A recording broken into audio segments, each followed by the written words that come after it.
Welcome to another episode of A Bad Idea of a Podcast. Yes, today we're on the road and we are going to step into a collector's world. We will learn about the history, all the items, all the memorabilia, everything wrapped up with amazing stories, and everything through the eyes of our guest. Okay? Los.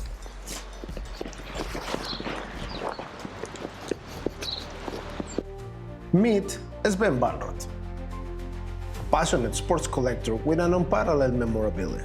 His collection is a unique glimpse into the rich history of American football and football, preserving moments that define history and will inspire generations. I'm really excited because I can call you one of the biggest collectors in Berlin and in Germany. I mean, I'm gonna put my hands down, probably even in Europe. So for you, what was the moment that made you fall in love with American football? Well, it's been a journey. First of all, I fell in love with sports very early on, and especially with team sports.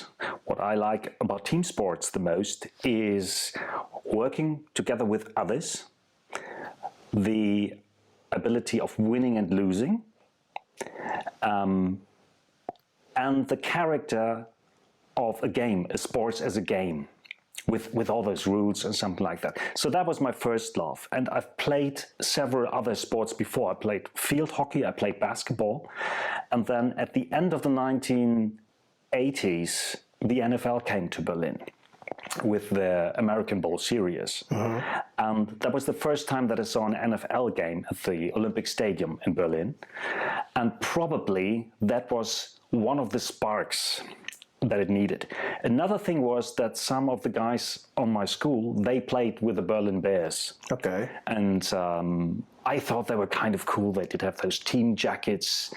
And growing up in West Berlin, in the American sector of West Berlin, we did have a certain affinity to everything American anyway.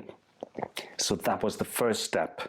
And I started playing in 1994, but it really started at the end of the 80s. Now, like, speaking about the collection that you have, how many items do you have? Just American football? Just American football. If you count each and everything, each autograph, yeah, each pin, each old ticket stub, probably around 1,000 pieces. Wow. Yeah. Okay. But that's everything. Yeah. So this is my section mainly on the Berlin Adler. On the left we do have some posters, and here these are some of the early helmets that the Berlin Adler wore in the late 1970s and early 1980s. Now we're coming mid-80s, late 1980s. The most successful time for Berlin, that's a small statue of Clifford Madison, probably still the most famous Berlin Adler player. Here, by the way, this is a helmet signed by Schuhan Fatah, and not many people know that Schuhan Fatah designed this logo for the Berlin Adler. I didn't know myself, but he told me a while ago that he designed that. That's a helmet with the signatures of the team that I played on. That's a design that Berlin only wore for 1 year, and it's signed by Suse Erdmann, who is the most legendary female football player from Germany. Nice. I think she won 12 German championships or something. Okay, and now, which was the first object that you collect? The first object, indeed, is behind me. Shall I show it? Yeah, sure, go ahead. The first object, in fact, was paid for by my first sponsor, which was my mom, because she bought my first American football equipment. That came along with it. I bought this with Future Sports in Berlin, and this was my first item. I was a student at that time, and I lived in Zehlendorf. And in Zehlendorf there was a Mexican restaurant, and they did have an American football helm in the window. on display for what reason ever. And I walked into the restaurant and asked, "Why do you have a football helmet in your window?" And they said, "Well, we imported some football helmets in order to build a youth team." And then they showed me into one of the rooms behind the restaurant, and there was a container filled with American youth football helmets. Wow. And I asked them, "Would you sell them?" I didn't have much money at that time. They said 25 marks each. So I bought 4 helmets, later on another 4, and they were blank, and I converted them into those helmets from the Berlin, from the Spandau Bulldogs. Since I wasn't able to get an original one, I simply converted one of those helmets from the Mexican restaurants into parts of my collection. Do you collect purely for the love and nostalgia, or for the historical significance? I do for both, indeed. I always collect, or the first 10 years, I simply collected what I liked. But that has changed. By now, I'm looking for items that do have a historical relevance, that tell a chapter or a part of football in Germany, in Europe, because maybe in 10 years' time, most of this collection shall go to the German Sports Museum at the Olympia Park in Berlin. And so by now I'm looking for things that do have a collection quality. Okay. Yeah. Now this one tells a story about football before football. Only 7 months after the end of the Second World War, on the left you can see it on that photograph, there was football in Berlin. The US forces played at the Olympic Stadium. They played against other army teams. The Army and Air Force did have their own leagues in Europe, where they played from 1943, when they invaded Italy. They started playing in Italy, and as soon as the Second World War had ended in Europe, they played in Germany as well. So that's from the team. That's some more Adler helmets. This is the film Weekend Warrior, very interesting project from around 2008, I think, and signed by Johnny Schmuck, who is featured on that film as a player, and later on, of course, became a coach in Berlin, very successful. That's the helmet model that Björn Werner wore for the Berlin Adler, for the youth team, of course, later on becoming the first ever first-round draft pick from Germany. And now, do you have any piece, or at least you have in your mind, any like a piece that you say, okay, I don't have it yet, but I want to have it? Can we know which one it is? Absolutely. Probably every collector needs those items that you probably will always hunt and never get. And in my case, it would be a Berlin Adler helmet from around 1980. As I told you, those probably do not exist anymore, and that would be the find of a century for me. That's my holy grail, absolutely. Okay, that's pretty cool. So speaking of that, because you said that that's the holy grail for you, Yeah. right? But in order to get all the things that you have on your walls, like in all your house, do you have any like, what is like the funniest story that you have around one of the items? Because the one at the Mexican restaurant is pretty cool. Yeah. Right? Of course, there are some funny stories. One of the finest pieces that I own is, it's up there, the red jersey, which is from the Berlin Adler before they were the Berlin Adler. They started as the Berliner Bären, the Berlin Bears, around 1977. And they were one of the founding teams of the German Football Bundesliga, which is today the GFL. And when they started as the Berlin Bears, their team colors still were the Berlin flag colors, so white, red, and black. Okay. And I've contacted one of the founding members of the Adler, or the Bären, and he donated that jersey to my collection. It's probably the oldest original jersey from German football that I do own. Yeah. And that was a very special story. I always was very much interested into the German national team. Up there it starts with some old Frankfurt stuff.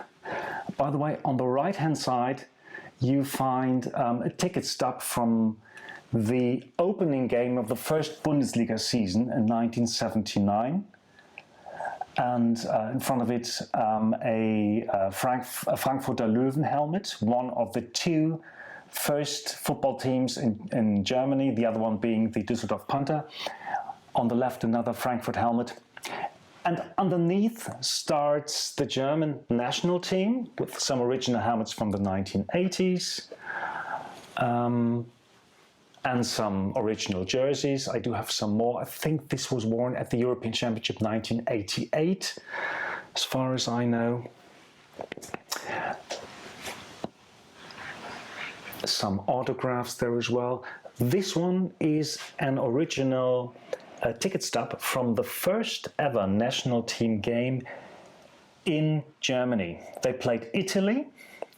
The first ever game was in Italy some weeks prior to that one, but that was the first game a German national team ever played on German soil.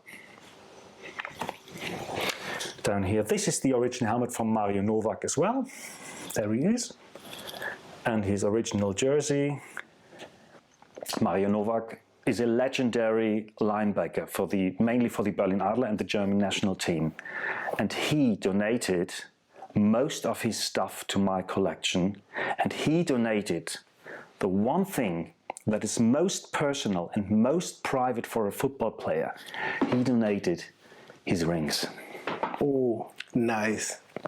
He donated all his championship rings. He won several German championships.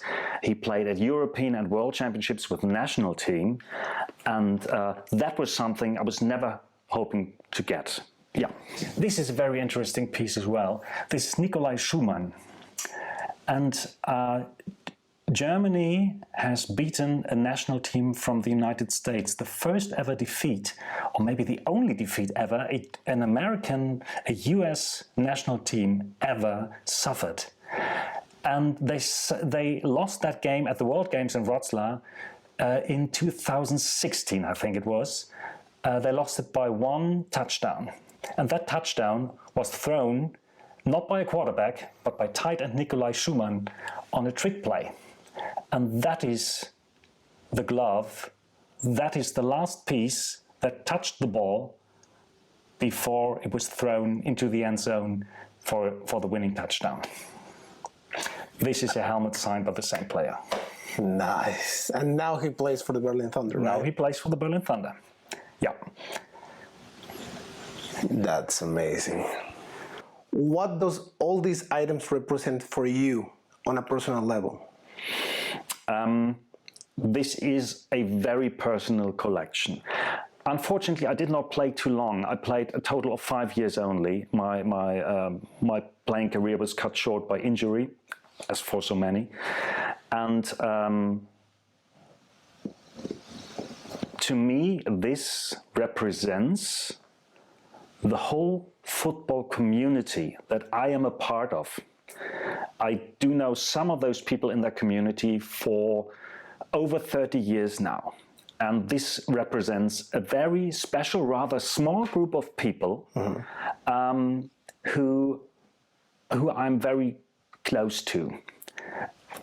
It is sort of a family. It has got a familiar feeling, and that's what it represents. Yeah. For you, which is one item that every collector should have? That every American football collector should have?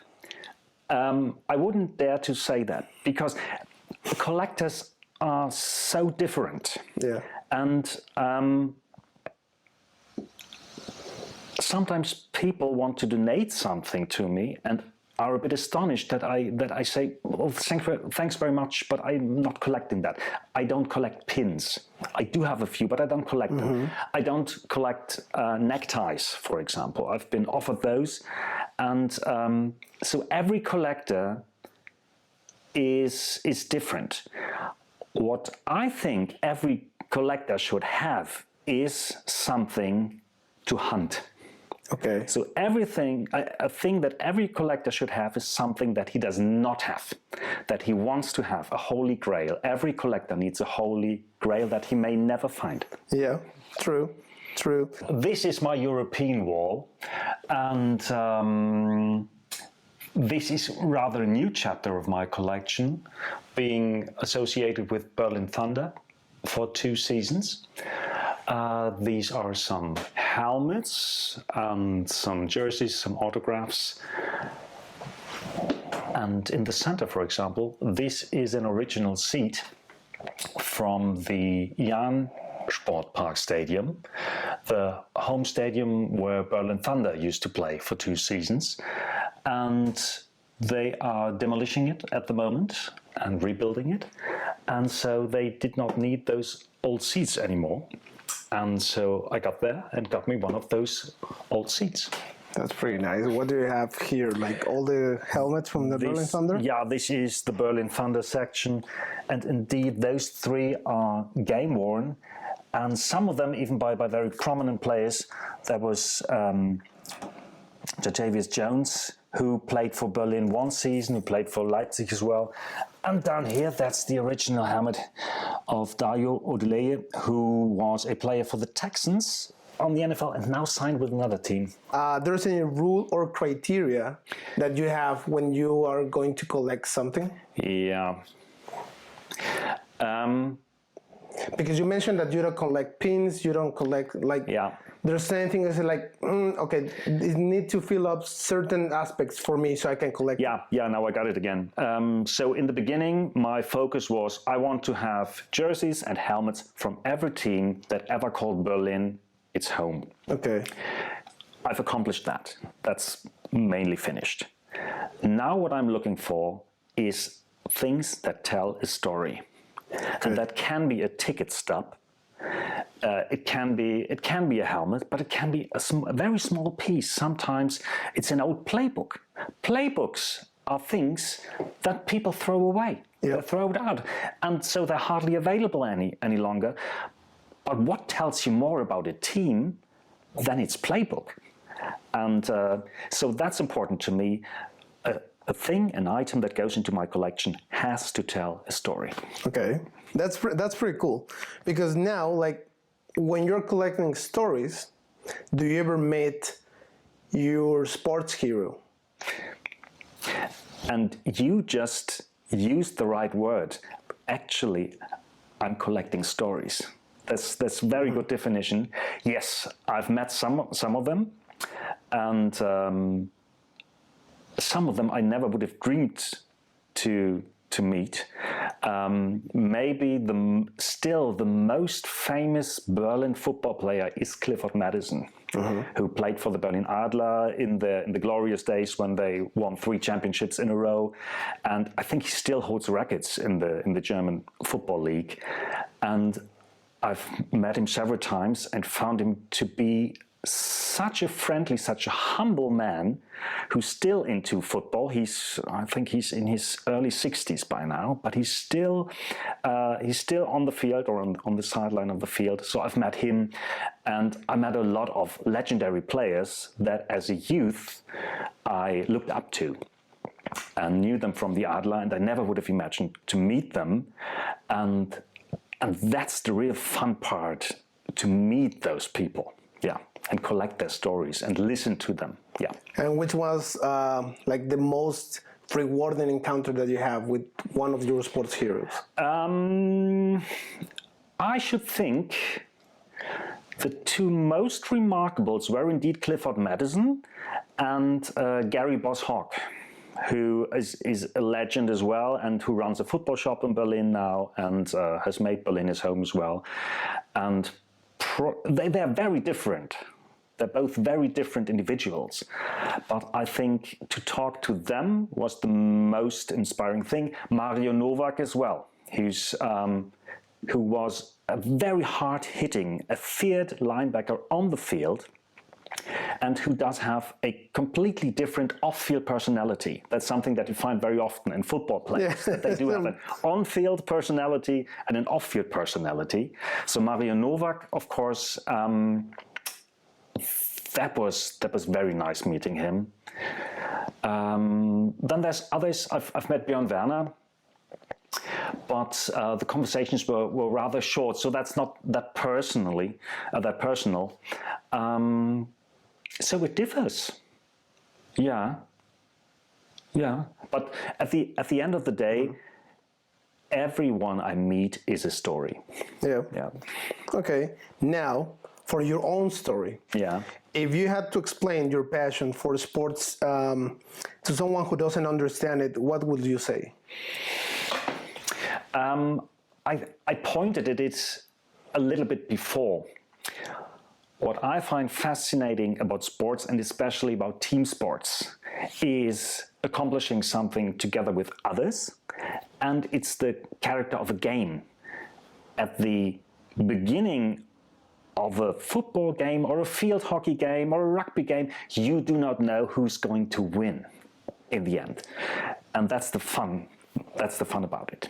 Any piece which is the most valuable item, both either personally or economically, that you have so far? Unfortunately, the ones that are the most precious ones in money-wise are not necessarily the ones that are nearest to my heart.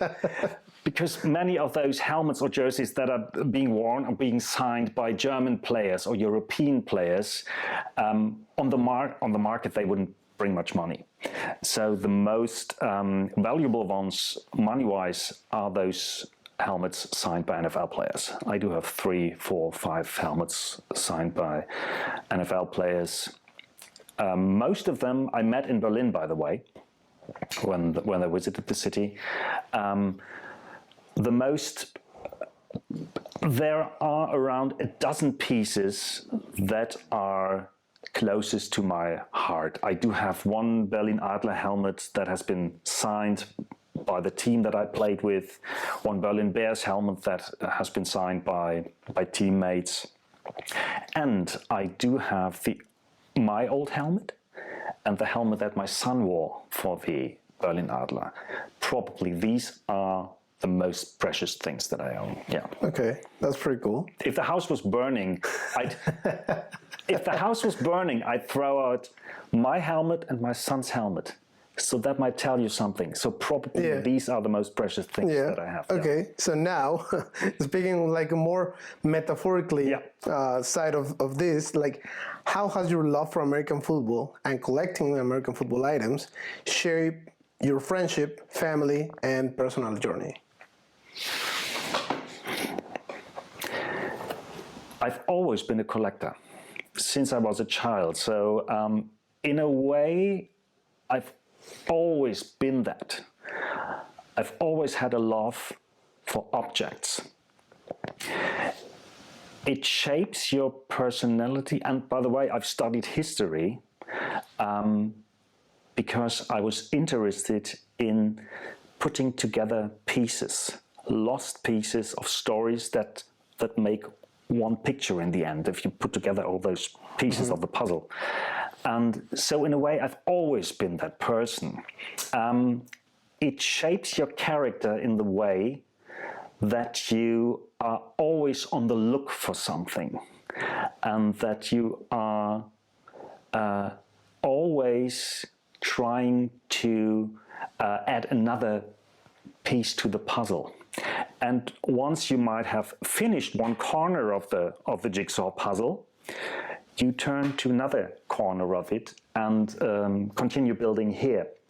So it is a very important part of my life by now. I mean, I do have a professional life, I do have a family life, but my collector life consumes a lot of money, but a lot of time and effort as well. So it's a very important part of my life, indeed. Okay. That's a piece associated with the Berlin Adler third championship, a third one in a row, 1989, and they won it at the Hamburg Volkspark Stadium, so the home of the HSV.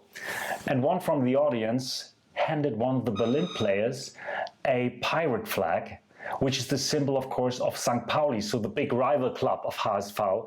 And that's a nice story to have a Berlin player at a Hamburg stadium waving the flag of the main rival of HSV. That's very nice as well. If you could go back on time and witness any historic game live, which one will it be and why? I've seen a few, of course. The one that I haven't seen, although I was alive already and 14 years old, would be the German Bowl final 1988 at the Mommsen Stadion. The stadium was absolutely packed. People were hanging from trees outside the stadium to peek into, and it was the first, it was the second championship, I think, that the Berlin Adler won over the Baden Greifs, and I'd love to be at that game. Yeah. Okay. Now that you choose one moment in history that you want to be in, right? Now we have this dynamic. Yeah. This or that. Yeah. Okay, this is gonna be interesting. Okay.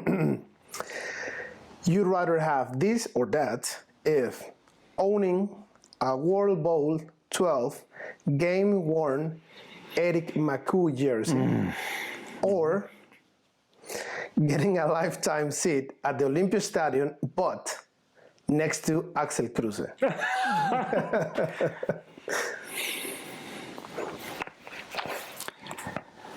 I take the second. Right. Why?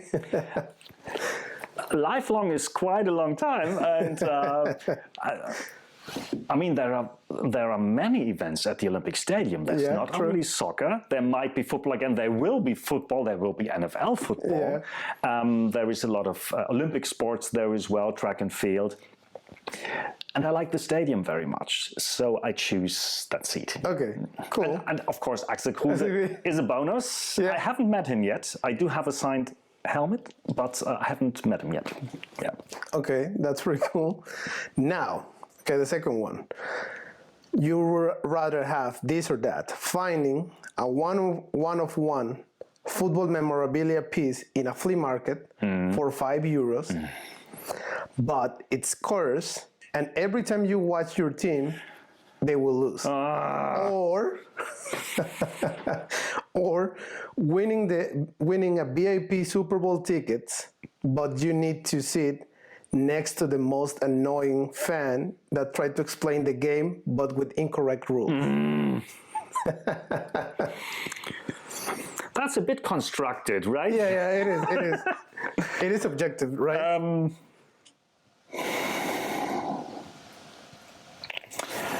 I cannot take the first one, can I?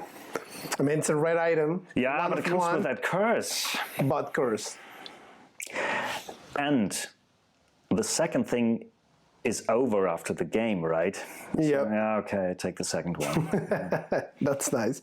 And the last one, okay, so you'd rather take this or that, being invited by the Colts to the Berlin game here in Berlin this year, or winning a golden ticket that lets you trade one item in your collection for any piece of football history you want. Again, I'd have to take the second one. Okay. Yeah. Okay, so if you have that winning, like that golden ticket, you will go for the Holy Grail that you're speaking of? Probably, yeah, of course. Yeah, if that would be guaranteed that I get that,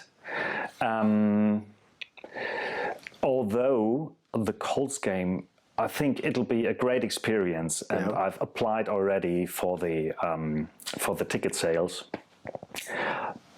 But again, those Holy Grail pieces are so rare to find, and some of them I've been hunting for 20 years now. But what if? Yeah. What will happen with your collection? Yeah. When you got that Holy Grail?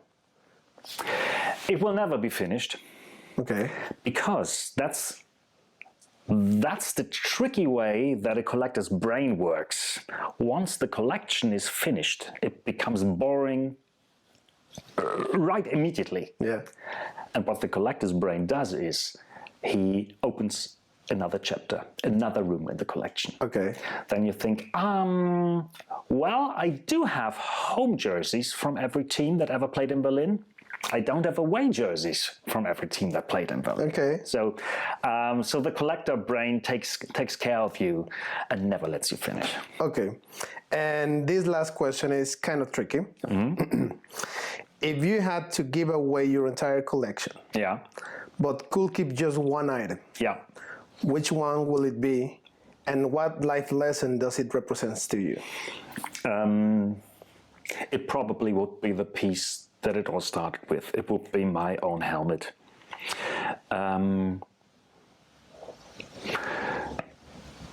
Because it represents, or it combines me and football, which has been a connection for now almost over 30 years.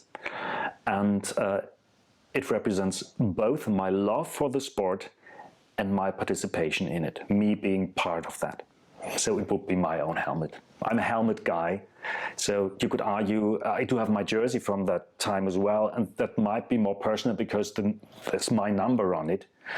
But since I am a helmet guy, I choose my own first helmet. Okay. For you, every time that you wake up and you see your collection, what do you feel?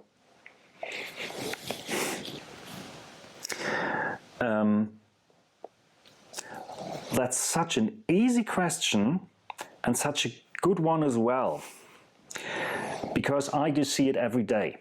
So one could think, are you never bored of it, or it's you see it every day, so does it do something to you emotionally? Yeah. And it still does, because it's so much. I can focus on something different each and every day, and so when I wake up and I see the collection, I still have the feeling of huge satisfaction, and it calms me down, and is inspiring and interesting at the same time. So it does have sort of a relaxing nature to me because it's just there. And on the other way, it's very inspiring as well and very refreshing as well. That's what I feel. Yeah. Okay. If you get the chance to open a museum, will you do it? Yes. And will be the masterpiece on that museum? What would be the masterpiece? Yeah. Indeed, I thought about doing a small private museum, and the probably because it's the rarest that you find, it would be those rings and trophies that I do have from several European championships, from German bowls, the earliest ones being from 1981 and 1982.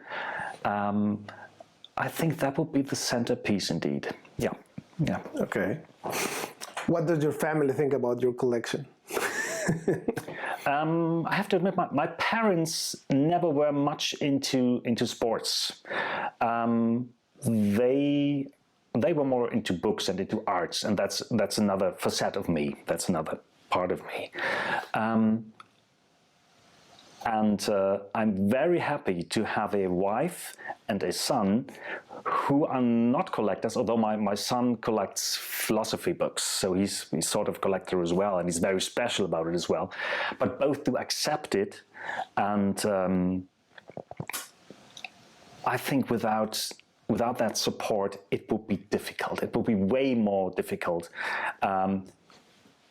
because, to be honest, if you walk in here and you're not that much into sports, you should think, what a madman.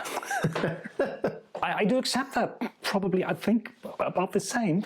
But no, my family accepts it, yeah, and supports it. Yeah, that's pretty cool. Yeah. And okay, so before we finish, because we need to see another part of the house. Yeah. Okay, so we're gonna put this on the table, and then you need to answer it while we see the other side of your collection. Okay. You need to think about a bad idea that in the end turns out to be a good idea. Okay? I do my best. Okay. Okay. So, shall we? Yeah, as I do not know whether I said it before, but collectors tend to be collectors of collections. And so I do have several collections. I collect books as well, but this is my other sports-related collection. Growing up in West Berlin, as a child, of course, every German boy will play soccer at a certain time, and so did I. And since Hertha BSC was not playing in the first division at that time, I opted for the German national team as being my private team, my private passion. Which one is the most special one? There are some special ones. The ones that I put most work into are those at the beginning, because these are replica jerseys of German national jerseys before the Second World War. And I made all these jerseys by hand. I hand stitched the logos, and they are very special to me because it took me, some of them took 2 weeks to make them. The most special one probably is the one signed by Günter Netzer. As I told you, I'm collecting these. I mainly connect the stories that go along with them. And so I chatted with Günter Netzer for 20 minutes. And that was the most interesting and the strangest experience that I had collecting these. Yeah. And if I may add a second one, because that's very important to me as well. In the 1950s, the German Federation banned women from playing soccer, but the women didn't stop. They created their own matches, and this is a jersey signed, or these are two jerseys signed by two national players who played in the 1950s in unofficial national games, and they are very special to me as well. Sometimes indeed the jerseys are way harder to get than the addresses of the players. And this one, for example, this is a goalkeeper jersey in a style that was worn by Silke Rottenberg for the German national team. And her address was easy to get. And so the signature on the jersey and on the photograph was easy to get. But it took me very, very long to get this exact jersey. Yeah. Which one is the most expensive? Probably Franz Beckenbauer and even more Gerd Müller, because Beckenbauer, although unfortunately passed away not long ago, he signed a lot. He was a very, very good signer. Gerd Müller did not sign that much. So I should think probably that's the most valuable one. Yeah. Okay. But now, I'm never going to sell them. Okay, but now, for you, Yeah. the bad idea. Yes, I thought about it. The bad idea, and I still believe that it is a bad idea till this very day, was to quit active football after only 5 years of playing. Probably every football player, and you are one as well, a former football player, knows that once you've stopped playing and 1 year goes by, a second year goes by, you wish you would not have stopped. You'd live for one more down on the field, just one more game. And so I think I could have played longer, and that might have been a bad idea. But then again, one door closes, another one opens. And when I finished active playing, I concentrated more on the history of the game and on the collecting of the game. Okay. And so from an active player, I became sort of an historian of the game. Okay. And now, finally, Sven. Yeah. If you could give one advice to anyone who wants to start a collection, a sports collection, what will it be? first, it's not about the money. It's never about the money. It's about the passion. Don't you collect as an investment. It might make you rich at the end. I think it won't make you happy. It makes you happy if you collect something that you love to see each and every day and that you really like. That would be my advice. Yeah. Okay, was an amazing talk. Was amazing to have you on the podcast. We are blown away by your collection, both football, soccer, and American football. It was freaking amazing, man. Thanks very much. It was a pleasure to have you here, and I hope we shall meet again. Okay, but I think now it's time for us to leave, so... Well then. Ciao, ciao. See you. Bye-bye.